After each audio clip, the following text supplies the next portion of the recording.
Penyebaran informasi palsu atau berita hoax terkait virus corona yang saat ini ramai diperbincangkan di media sosial, pihak Polsek Parung terus melakukan sosialisasi kepada masyarakat dengan cara melalui pengajian rutin dan mendatangi kantor desa.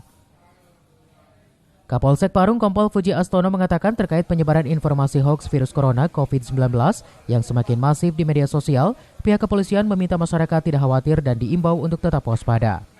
Masyarakat dan kami juga sebagai aparat kepolisian Polsek Parung ini juga turut bertanggung jawab dalam hal seperti ini, dan kami memberikan kepada masyarakat berkenaan dengan masalah hoax yang terjadi saat ini. Karena sekarang dengan terjadinya virus corona ini banyak berita-berita yang tidak benar, terutama di media sosial.